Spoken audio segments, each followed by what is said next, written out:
many people here own an iPhone? Just one? Just one? Good.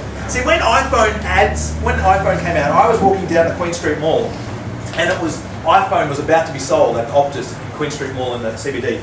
And there was this big sign up. And you know what the sign said? It said, "Are you ready to be happy?" Are you ready to be happy? Because, man, if you've got an iPhone, woo, you're going to be so happy.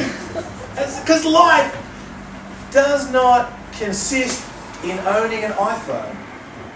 Or does it? Because if I've got an iPhone, be ready to be happy. The funny thing is, I think it's pretty insulting, right? Because that means for thousands and thousands of years, all the people who never owned iPhones have been sad. Everyone else here is sad, but you're happy. You own an iPhone. No, I'm not. Yeah, that's all right. I'm going to talk about iPods in a minute. Because you saw the ad, right? When you see someone walking along and they've got that white line going down, you think, oh man, if only I could have my music playing to me all the time, I would be so happy. Even if I was listening to the blues, I would be so happy.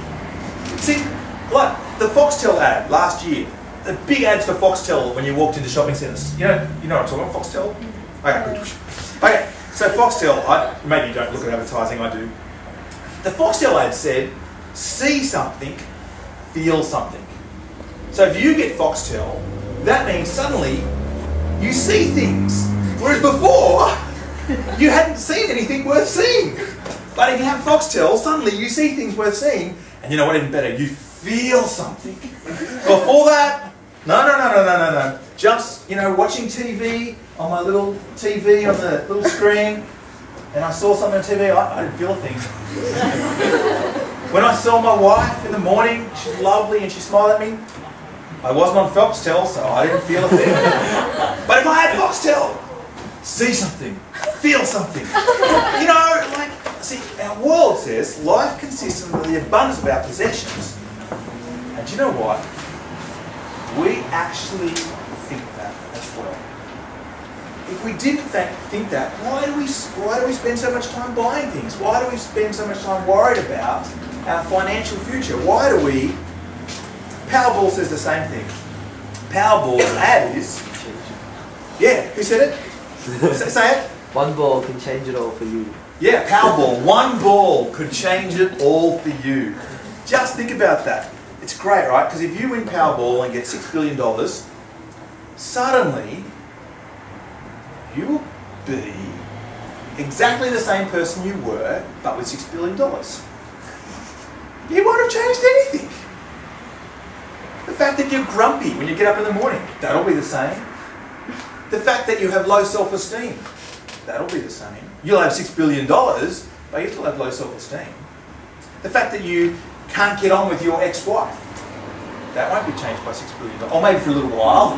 She'll really like you. She tries to get a part of that $6 billion. But the fact that you're depressed, the fact that you're lonely, the fact that you're not content, the fact that you don't know God, Powerball won't change a thing. Unless, of course, the things that you want changed don't really matter. As long as it's an expensive phone, it's okay. I've got a BlackBerry. It's changed my life. Not. See, Jesus is warning us that life doesn't consist in our possessions, but we think they do. And that's why, think about it. I reckon everyone here knows a family that has had major problems in it because of the way that the inheritance was handled. The way in which when someone died, when a grandparent or a parent died, who got what money? Did that cause a fight in your family? Or do you know of a family where it causes a fight? It causes everywhere. Oh, that's right. We know that life doesn't consist in the amount of things you own or how much money you have. But I'd better get my 51% when Granddad pops off. See, why is that? Why do we think that life consists That life is made up in the number of things that we have. Well, the Bible's answer is because we actually worship the world around us. We worship creation. Stuff is where we find our ultimate happiness. It's what gives us the meaning in our lives. Well, why does that happen? It's because we've let go of God. Human beings were made to have a relationship with God. And yet we've said no to God, but we're made to honour something. And so we turn all our honour and all our respect and we try and find all our security in things that are made. Stuff that's made. But it gets worse, right? Because we look to those things for security. We think the stuff that's made somehow will make us secure. So Jesus talks in the midst of this about a retirement plan. He tells this story. I'll read it out again. He told them this parable. A parable is a story.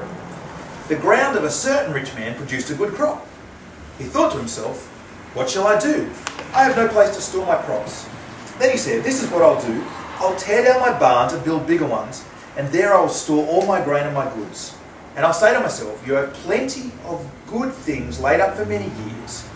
Take life easy. Eat, drink, and be merry. So what's going on? He's reflecting on the future, and he says, I've got things laid up for many years. He thinks, he's planning ahead, it's all in the future. He says, this is what I will do, this is what he's planning. Once I've torn down my old sheds and put new sheds in and filled them up with all the grain I've got, then I'll be able to relax. So it's like saying, well, I've made a lot of money this year from my work, but when I invest that money and buy an investment unit, an investment property, and that starts being paid off, then I'll be able to relax. I'll be able to kick back. Because my future will be secure. See what he says? Take life easy. Eat, drink, and be merry. That's what he'll be able to say. See, what's going on? What's going on here? 4 times he says, look at that, he says, 4 times he says I. He says, I will do this. This is what I'll do. I will tear down my barns. I will store my grain. I will say to myself. But look what God says to him. Sentence 20. You fool. This very night your life will be demanded from you. Then who will get what you have prepared for yourself? See, this man found his security in his possessions. His confidence was in his possessions. He thought, once I've got all my grain in a bigger barn, then I can relax. Life, I'll be able to eat, drink, and marry. Life will be secure. But he didn't even get there. That's what he was planning, but he didn't even get there. That night, he had to meet God. Think about it.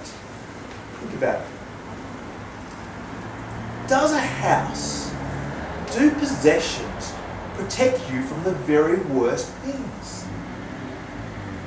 Will owning an investment unit stop you from getting cancer? No. Will owning a BMW stop you from dying in a car crash?